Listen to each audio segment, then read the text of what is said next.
آئندہ پارلیمانی الیکشن کی تیاریوں کے سلسلے میں بی جے پی اور کانگریس دونوں ہی سرگرم عمل ہیں۔ آج ہم اس پر اظہار خیال کریں گے۔ کانگریس اتحادیوں نے سابق یو پی اے کے متبادل انڈیا کا نام منتخب کیا ہے اور بنگلورو میں طلب کی گئی میٹنگ میں اس نام کی منظوری دے دی گئی ہے۔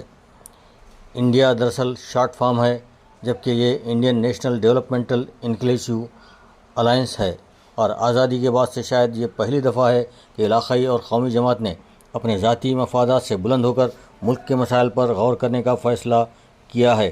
یہی وجہ ہے کہ یہاں کسی پارٹی کو کسی پارٹی پر برتری یا ترجیح نہیں دی گئی، بلکہ مساوات کا درس دکھائی دے رہا تھا۔ بی جے پی کے اپوزیشن جماعتوں کی یہ دوسری بڑی میٹنگ رہی ہے۔ پہلی میٹنگ بہار میں، دوسری بنگلورو میں، تیسری ممبئی میں ہوگی اور چوتھی شاید دلی میں ہوگی۔ لیکن اس میٹنگ میں آندھرا اور تلنگانہ کے وزرائے اعلیٰ دکھائی نہیں دیے، کیونکہ انہیں اس بات کا خدشہ ہے کہ کانگریس پارٹی ان پارٹیوں کے وجود کو برداشت کرنے تیار دکھائی نہیں دیتی۔ لیکن اجلاس میں موجود تمام ہی پارٹیوں کو مرکز سے اس بات کی شکایت تھی کہ مرکزی حکومت اور حزب اختلاف کے سیاسی قائدین کے خلاف اوچھے ہتھ کنڈے استعمال کرتے ہوئے ای ڈی اور سی بی آئی کے ذریعے پریشان کر رہی ہے، جس سے اپوزیشن کا کوئی بھی قائد محفوظ نہیں ہے۔ ان جماعتوں میں اس بات پر بھی اتفاق تھا کہ مرکزی حکومت عوامی مسائل، بے روزگاری اور مہنگائی کو پس پشت ڈال کر فرقہ پرستانہ پرچار کے ذریعے عوام کو گمراہ کر رہی ہے، بلکہ عوام کے بڑے طبقے کو دوسرے طبقات کے خلاف نفرت پر آمادہ کر رہی ہے، جس سے ملک کی سالمیت کو خطرہ لاحق ہوگا۔ اس کا اظہار امریکہ کے سابق صدر اوباما نے کیا اور اس کی تائید چین نے بھی کی ہے۔ اپوزیشن کی اس میٹنگ میں 26 جماعتوں نے شرکت کی۔ اس کے جواب میں بی جے پی نے بھی اپنی ہمنوا جماعتوں کی میٹنگ طلب کی، جس میں 38 جماعتوں نے شرکت کی۔ بی جے پی شاید یہ دکھانا چاہتی ہے کہ اس کے پاس زیادہ جماعتیں موجود ہیں، لیکن تجزیہ نگاروں کا کہنا ہے کہ ان جماعتوں میں 12 جماعتیں ایسی ہیں جن کا ایک بھی رکن پارلیمان اور رکن راجیہ سبھا موجود نہیں ہے۔ اس کا مطلب یہ ہوا کہ دونوں کے پاس برابر پارٹیاں موجود ہیں۔ ان سب پارٹیوں میں بی جے پی ہی واحد پارٹی ہے جس کے ارکان کی تعداد پارلیمان میں نصف سے زیادہ ہے۔ بی جے پی کے زیادہ تر ارکان شمالی ہند سے منتخب ہوئے ہیں۔ اس کے برعکس اپوزیشن اتحاد کو شمالی ہند میں کوئی پذیرائی نہیں ملی۔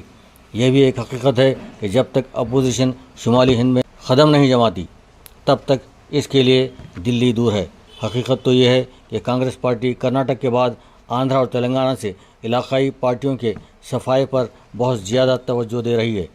اگر اسے ساؤتھ میں 35 تا 40 ارکان پارلیمان حاصل ہو بھی جائیں تو کیا وہ مرکز میں حکومت تشکیل دے سکتی ہے؟ اسے چاہیے تھا کہ جنوبی ہند کے علاقائی پارٹیوں کو شکست سے دوچار کرنے کے اقدامات سے پہلے شمالی ہند میں اپنے لیے 100 تا 120 سیٹ حاصل کرنے کی کوشش کرے، جو کہ ایک مشکل مرحلہ ہے۔ اگر بی جے پی نے ایک چال اور چلی تو پھر اپوزیشن حکومت سے بہت دور ہو جائے گی۔ جدید مردم شماری کی بنیاد پر ووٹر لسٹ تیار کرنے کا حکم نامہ جاری کرتی ہو تو شمال میں کم از کم 120 سے 140 پارلیمانی سیٹوں کا اضافہ ہو جائے گا اور ساؤتھ میں کوئی اضافہ دیکھنے میں نہیں آئے گا، کیونکہ ساؤتھ میں آبادی پر کنٹرول رہا، اسی لیے یہاں نشستوں میں اضافہ مشکل ہے یا پھر بالکل معمولی نشستوں کا اضافہ ہوگا۔ اس کے برعکس شمال میں آبادی کا بہت زیادہ اضافہ ہوا ہے، اسی لیے وہاں ارکان پارلیمان کی تعداد میں خاطر خواہ اضافہ ہوگا، جس کا سارا فائدہ بی جے پی کو جا سکتا ہے اور بی جے پی کے لیے یہ آخری حربہ ہوگا۔ ویسے بھی موجودہ حالات میں شمال میں بی جے پی ہی آگے نظر آتی ہے۔ ان حالات میں کانگریس اور اتحادیوں کا نیا نام انڈیا کیا کرشمہ کر پائے گا، یہ تو نتائج ہی بتلائیں گے۔ اب آپ میر عنایت علی کو اجازت دیجیے۔ اللہ حافظ۔